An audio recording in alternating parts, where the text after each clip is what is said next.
Professor Eric Meyer. I'm from the Oxford Internet Institute at the University of Oxford, and where I'm professor of social informatics, and I'll explain what that means in case you don't know what social informatics is in just a slide or two.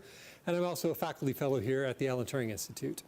And I've been involved with the Alan Turing since the very first startup. We had a lot of workshops last year. I attended a number of those.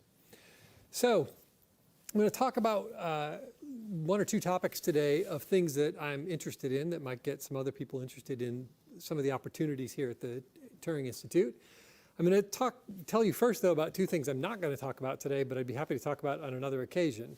So some of the things that we're doing that might be of interest to some of the people at the Turing, we've got a project right now on automation in healthcare, in the health sector, in the primary health sector. And it's a joint project that involves both qualitative and quantitative researchers. We've got an ethnographer who's going out and spending time in doctors' offices to figure out how they spend their time and what tasks they do. And then we're currently in the process of hiring, actually, a postdoc in the machine learning area that's going to work with Mike Osborne in the engineering department at Oxford to then build models of how we can understand the future of automation in the health sector. And so that's a project that's going on. And if you know of anybody who's interested in a postdoc, send them my way, because we've got an opening right now that we're looking for somebody good on that project. Another project that I won't really talk about today is one that has to do with blockchain. And it's with Vili Leiden-Virta, who you might have met, who's also a faculty fellow here. And he and I are working with an organization in London called DACS, which is the Design and Artist Copyright Society, to understand the potential of blockchain in the art community, how artists can use blockchain to keep track of provenance and payments and those sorts of things. So those are both a bit more on the machine learning side. The topic today isn't so much about machine learning, but it's about a resource that could be potentially leveraged because of the Turing's location here in the British Library, something that has been underused over time. So I'm going to talk about the web as a knowledge machine, and I'll explain what a knowledge machine is in just a bit. Web history, web archives, and internet research. So first, social informatics. I promised I would tell you what that means in case you don't know. So the way I like to describe what social informatics is if you spell the word socio-technical, which is about the people and the technologies that operate, and you use a hyphen, which I like to do for a reason, and you'll see why. Because I've written this article that says, understanding the hyphen. Essentially, I look at the hyphen, the connection between people and the technologies that use them, that they use. So how these four people make their choices about technologies, how technologies shape the choices people make, how people shape the technologies that are built. And we've done this in a lot of different areas over the last couple of decades. One of the things that we've written this book with my colleague Ralph Schroeder in 2015 called Knowledge Machines, Digital Transformations of the Sciences and Humanities. And this is about the socio-technical configurations of researchers in different disciplines and how they're using computational approaches, much like many of the people in this building are using computational approaches to generate new knowledge. And that's really a change in some areas. It's probably less of a new change in the sciences, where we've had a lot of big data for a long time. But in the humanities, there's a lot of more recent, it's not part of the sort of DNA of the humanities to deal with computational approaches to understanding things. So the book goes into quite a bit of information about that if you'd like to read that. Now, one of the things that we're interested at the Oxford Internet Institute is understanding the internet. Obviously, it becomes a bit of an obsession to understand everything about the internet when all our colleagues are talking about it. So I just wanted to start today with a couple of pictures from a paper that we published actually in 2016 that was looking at this idea of the net as a knowledge machine. So how has the internet become embedded in a lot of different disciplines across the world and become not only a tool of research, but a topic of research? So this isn't big data and doesn't use any fancy machine learning. It's just a simple scientometric study, bibliometric data. So these are data from Scopus, which many of you are probably familiar with, all the publications that come out from about 19,000 different journals. And I should explain exactly what's going on here. So this is 1990 and 1995, and then you'll see another picture in just a second, more recently. So this underlying map here with the gray dots, this comes from someone named Loet Letesdorf in the Netherlands, who has built an underlying map of science. So this is all of the publications in Scopus over a 50-year period. They look at all the publications and all the citations in those publications, and they build a citation map. So any journals that cite each other are closer to each other. So the more they cite each other, the closer they are together. So these two journals are really close to each other because they're almost overlapping. These ones, that one and that one probably have never cited each other at all. And so you build this underlying map of science. And then you can extract data from Scopus on a particular topic and overlay it on this underlying map of science. And you can say, okay, how does the topic I'm interested in overlay on all of science? So how do we understand it? So in 1990, when the internet is first coming around and the web is first starting, you see things that include internet as a topic sort of scattered around sparsely across knowledge. And it grows quite rapidly. So by 1995, you start to see it showing up everywhere. And the underlying map, so the social sciences are over here and humanities are down there, and sort of the physical sciences are up here, medicine's down in this area. And you can start to see growing right across the way. And by 2015, it's basically across all of science. The internet is part of the publications coming out in journals across all of the scientific disciplines. Now, this isn't necessarily terribly surprising. We all know this intuitively that this is happening. But to the best of our knowledge, we're the first ones who actually tried to show it using any kind of data, the extent to which the internet has become a topic. And this uses a fairly complex set of search terms to extract papers that have some kind of reference that is actually about the web or the internet in it, that isn't just, look at www, whatever. Those kind of things are excluded using our methods. So the idea here with the net as a knowledge machine is because the internet has become so embedded in what we do, it becomes a source of knowledge creation across disciplines. And it's almost a general passport kind of tool that can be used in multiple different disciplines in ways that we don't even really necessarily think about that much because it's become so ubiquitous. But one of the things that this also highlights is the fact that, so the web's been around for 25 or more years.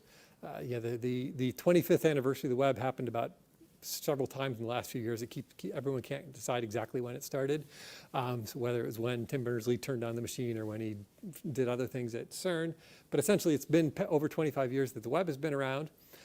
And the question is, can we do anything with that collected body of information, at least to how much of it's been saved? So some of you might be familiar with the Wayback Machine. The Wayback Machine, it was set up by the Internet Archive. The Internet Archive actually started collecting web archives in 1996 and has been doing it ever since. They send out spiders and crawlers to go out and grab stuff off the web. And this was Brewster Kahl's big idea in the 90s. And the Internet Archive is an interesting organization because it's set up as a digital library in the state of California. That's its sort of legal incorporation status. And they very early on decided, okay, this is going to be an important thing. The internet's going to be important. Somebody should be saving this rather than just having pages delete and disappear and disappear from our memory. But of course, the Wayback Machine, how many of you have used the Wayback Machine ever? Anybody? Okay, a couple people have. The Wayback Machine doesn't really lend itself to anything other than saying, I know where a page is, I'm going to go find that page and look at that page in the context that it was at a particular point in time. So if you put in Turing, you can see that there's 21 captures of the Turing page between September 2015 and February 2017. Obviously nothing before that because it didn't exist then. But of course, there's only 21 captures. And if you look at any of a variety of pages, you'll have different levels of granularity, the number of times it's captured. So you'll get little snapshots that you can look at, but those are uneven over time. Only fairly recently, they put up a beta version of the Wayback Machine that lets you do search. Up until very recently, you couldn't ever search anything in the Internet Archive because I've done some projects with the IA, and they said essentially they didn't have indexing tools that would run fast enough to keep up with their accumulation. So they were accumulating data faster than they could index it. So they didn't bother trying to index it because they couldn't do it fast enough. They didn't have the kind of infrastructure Google has to do their indexing. But they've recently built in some indexing that looks at just homepage terms, not everything else. So you can put in homepage terms and it'll get you some pages that come up. So you're exploring 279 billion web pages over time, and they pull you up some things that say Alan Turing. Now you can see that, so here we've got alanturing.net with 238,000 captures from 2000 to 2016, or turing.org.uk with 21,000 from 1999 to 2016. Again, this is all very non-computational that you can do anything with it. Right? You can go look at individual captures. You can grab stuff if you want to see what was on a page at one point.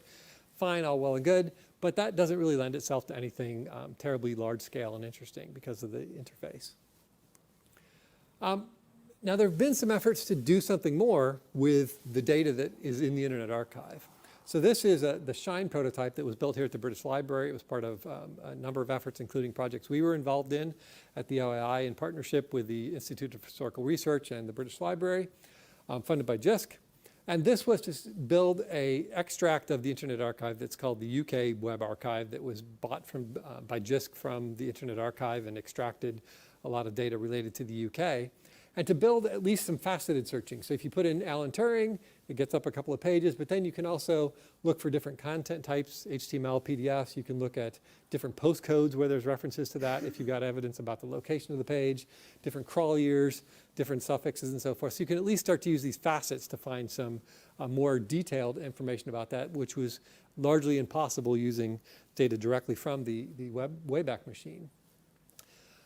We did fund a number of small projects to use the SHINE interface, but again, they tended to move back toward the typical methods of historians and humanities scholars, which is looking at individual pages. Once they would use this to find things, then use these facets to narrow down what they were looking for, but to look at an individual level. Now, we wanted to do something a bit bigger. So we worked with the BL to try and extract data from the whole collection and say, let's look at the whole thing at once if we can do anything computationally. This is actually harder than one might think, and I'll give you on the final slide some reasons why that's true. But this is from a new publication. We published it, an earlier version in the ACM Web Science Conference in 2014, and then a new version that's coming out in this book, The Web is History, from UCL Press, so it's online and open access. It opens up in March, I believe, the open access. Where we extracted all the data from the web archive just looking at the links, so the links within the web pages. And we weren't able to get all the content, and I'll tell you why in the final slide because of legal restrictions on that. But just looking at the linking pages, who links to who and what the links are. And so this is between 96 and 2010 where we got the end of the data in that particular archive and we worked with it. You can see the growth of the UK web subdomains. Again, relatively simple question, but nobody had done this before. So this is on a logarithmic scale. You can see that the company domain is the largest. The academic domain is pretty significant. And by 2003, essentially, everybody in the academic and gov domain that was going to have a web page did. Before that, you still see growth in the web pages, but by 2003, if you're a university, you've got a web page, and that stays pretty stable. You still see companies going up a bit, but that's because new companies form.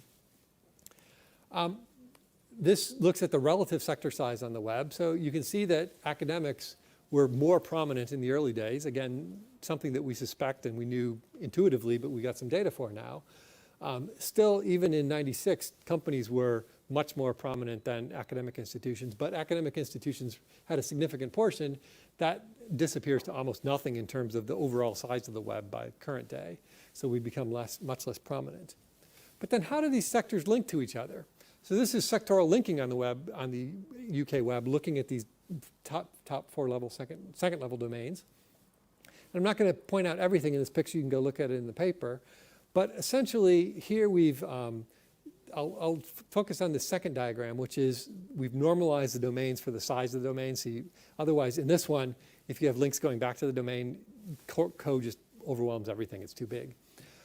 So one of the things you can see here is that academics link back to themselves quite a lot, not necessarily to their own pages, but to other academic pages. There's a lot of within academia linking going on.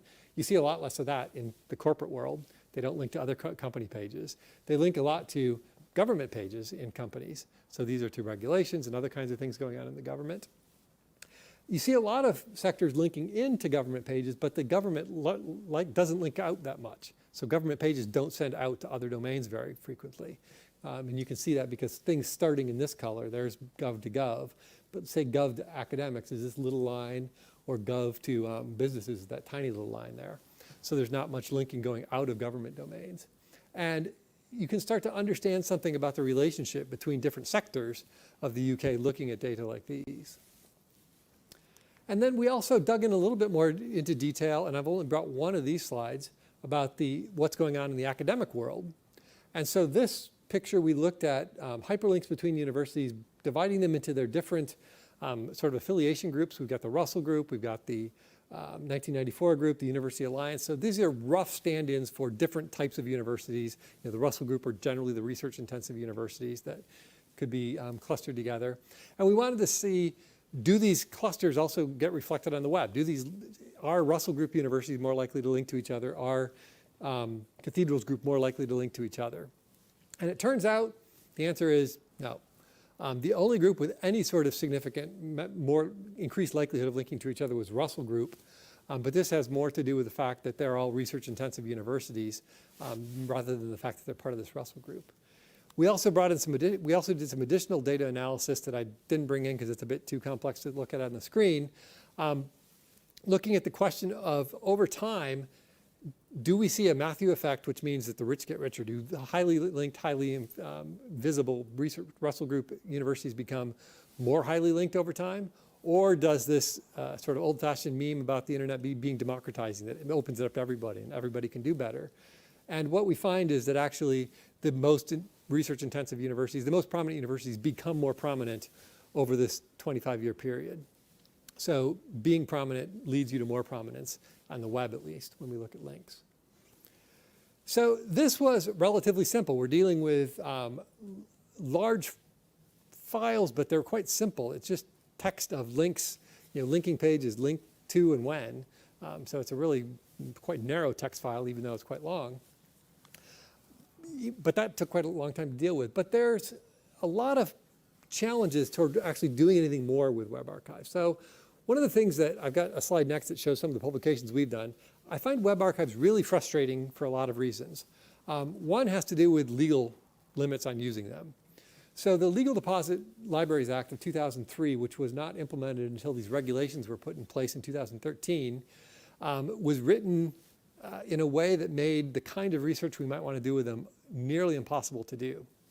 Because up until 2013, the British Library, when they were archiving web pages in the UK, they couldn't do it unless they had the written permission of the web owner to go out and archive their web page. So it took a much more restrictive view of what was possible than the Internet Archive in San Francisco did, which was the IA says, we'll grab everything and if somebody complains, we'll take it out. The UK was, we'll need a positive assurance that we can put it in before we do so, if we're going to include this. The 2013 Act changed, the regulations changed that and said actually the British Library and other depository libraries can archive anything in the UK web space without asking permission. They can just go grab it because it's a published item in the UK, just like any other legal deposit book. The British Library and the Bodleian and other libraries are entitled to every document published in the UK, a single copy at no charge.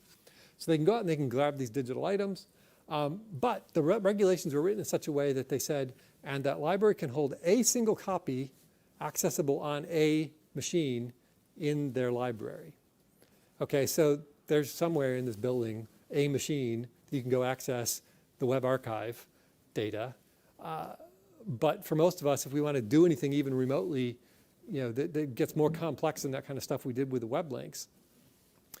What can you do on a machine sitting in the library that doesn't have your tools on it, doesn't have your data on it, doesn't have any way of doing anything with it? Not very much.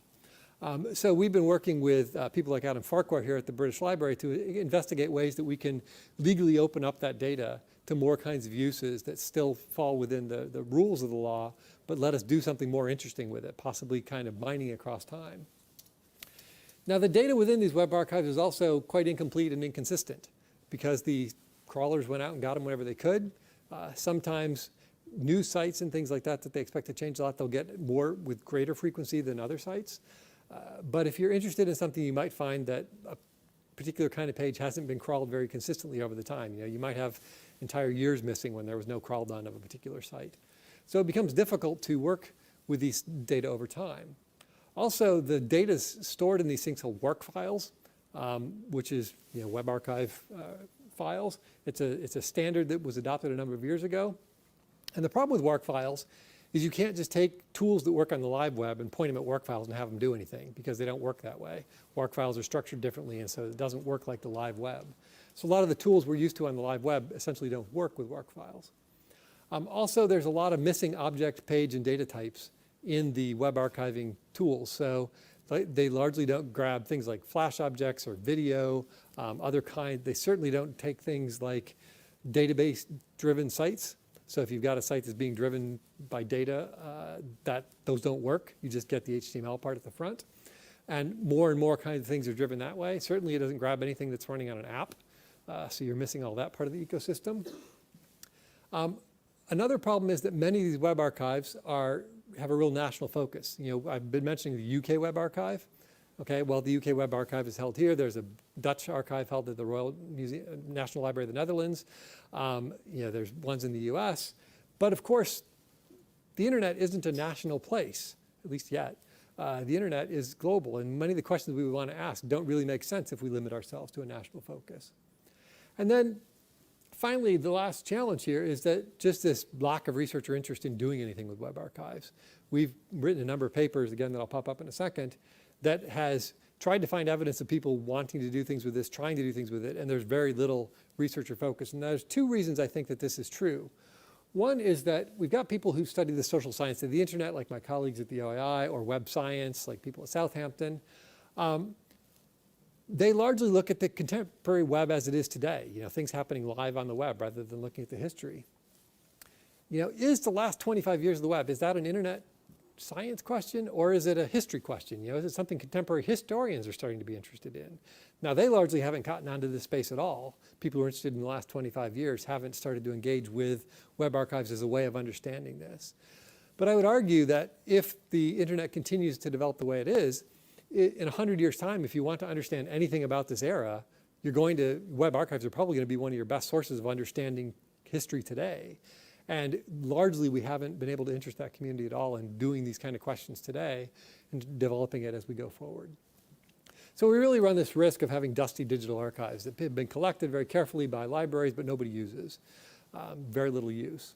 And I think one of the interesting challenges for us at the Turing is to say, can we dream up new things by dint of our relationship with the British Library and our location here to do something new and interesting with these web archives that are sitting here in the building, again, largely untapped. So I think there's lots of untapped potential here. And again, if you're interested in this, you can talk to me, you can talk to Adam Farquhar. There's other people involved in this that will really help come up with some interesting challenges we might be able to do with web archives. So these slides will be available someplace afterwards. These are a lot of the publications we've had about web archives over the years. Some of them detail my frustrations of dealing with web archives because there's a lot of them. But I do think this is a potential area of research that it's an open field, and we can do anything we like with it.